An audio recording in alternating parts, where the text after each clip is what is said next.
It's so interesting. Like readers come into the book for the first time, depending on how much exposure they have to kind of like the science projections of what is going to happen to our planet, uh, would see the book as either a total nightmarish dystopia or a hopeful utopia.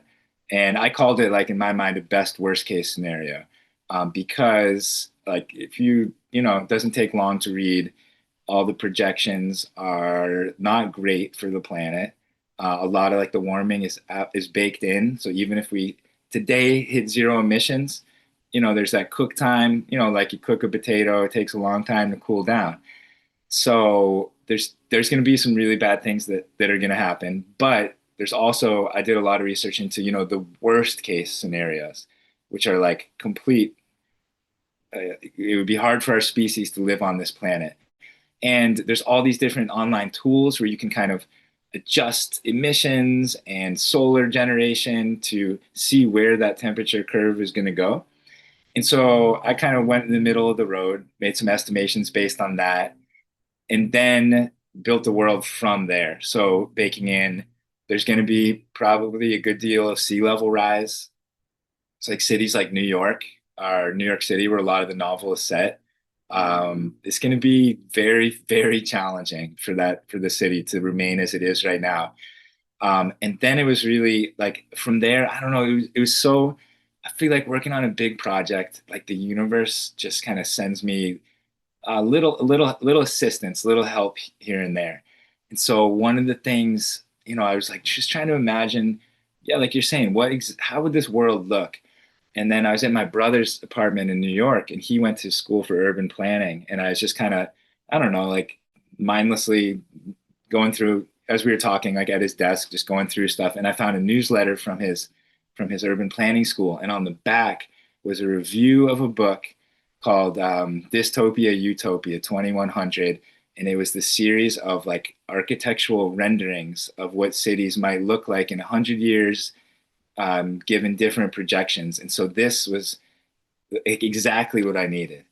And so I looked at different cities around the planet, like Nuuk, where a lot of the book is set in Greenland. People, not me, but experts have identified it as potentially a site for in the midst of really bad climate catastrophes, a place where could host a mega city, perched above the sea, cooler latitudes.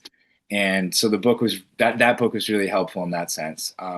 Looking at like topography maps of New York City was helpful, so I could see the even the slight elevation changes to be like, okay, well this area is going to be underwater. So if there was kind of a hyperloop transit system, this would make sense for the stops to be here, here, and here will be islands, potentially.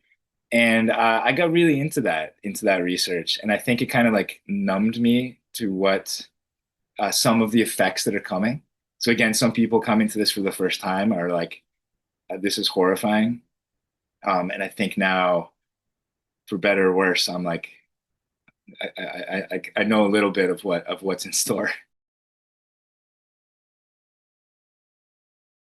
This is a story about three sisters, and Ara and Em are identical twins, and Josie is their younger sister by 10 months. So like almost Irish triplets kind of situation, and their mother Bertie. And this family is very much close, but also warring, and a lot of issues of codependency. And it came out of, I think, like almost all families. In the story, Ara and Emma are one-hit wonder rock musicians. So if you were alive in the universe of this book in the early 2000s, you would have heard their hit single "American Mosh," on the radio. It would have been playing everywhere. And what happens is like over the next 15 years, they can't get it a next album. They just can't get it together. And so their younger sister Josie is taking care of them. And Josie, like we all have, I think, some of this element in us or in our families. She loves taking care of her family, but also resents them for needing her, but needs them. And so it creates this codependent, this kind of chaos. And I think the I can get more into the plot elements of it. What happens when the novel starts out? Ara and Emma have scheduled a gig for the first time in years, and it's at a little bar in central Maine. And they, to put in comparison, had been nominated for a Grammy Award, and walked the red carpet, and ultimately lost to Coldplay, but they were nominated. And this just to show how far they have fallen. And what we learn is that a big part of the reason they haven't been able to continue their success is because Ara, who's the drummer and she writes the lyrics, has developed and struggled with substance abuse for years now. First starting with carpal tunnel from just drumming for decades, but also she's experienced some pretty serious traumas in her life. And this is how she's been coping, first with painkillers and now heroin. Well, after this gig, she ends up in jail, and the sisters have to bail her out as fast as they can. And so their scheme to get her out of there is to finally record the second album that they've been working on all these years. So with Ara in prison, Emma out of prison, they're talking on the phone, going through visits. They're finally trying to record this to try to get her out before it's too late. And while this is going on in the jail, so it's from all of their perspectives. Um, their mother, Birdie, has been absent for most of their lives. She has poured herself into her work as a brilliant lawyer for the most needy, legal rights, prisoner rights, any leftist cause you could imagine. That's where she puts her love into, sometimes to the detriment of missing out on her girls' lives.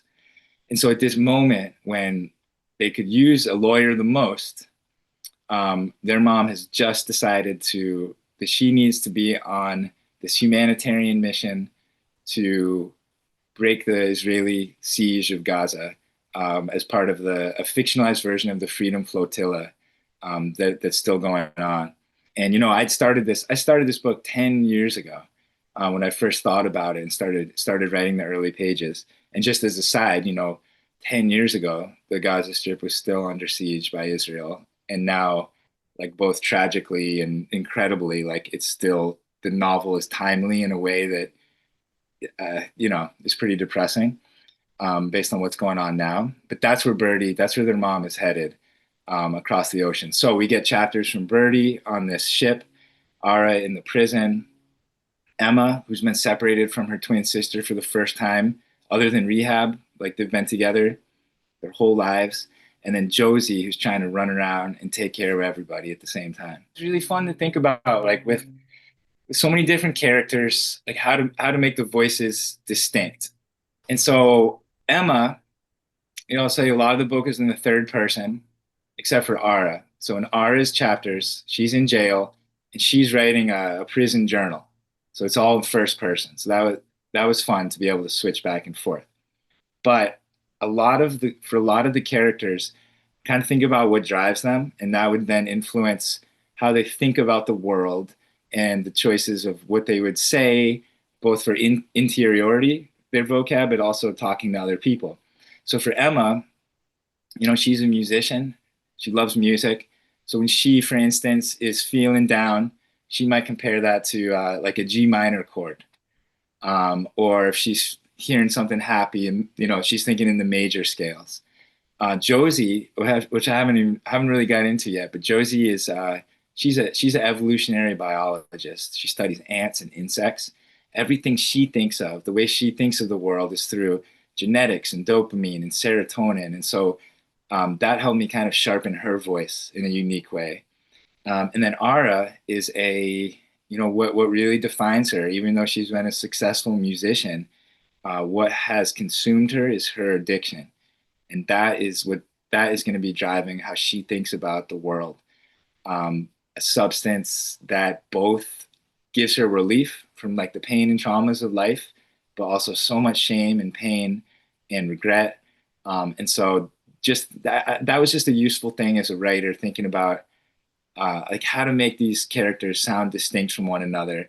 All right, let's think about, kind of their driving forces, what's consumed them in life, for better or worse. and then that can influence the metaphors, the similes they come up with, the comparisons, what they want to talk about, how they relate to each other. So that was really fun getting into that way. And then also with Birdie writing a character who is in her 70s, but is consumed in some ways similar to Christina in The Great Transition, with justice and with caring not just for her immediate family, but the greater family of the world. And that push and pull of wanting to be everywhere and save everybody, but the impossibility of being able to go everywhere. And so she's struggling a lot with that. But that helped just sharpen each of the characters for me.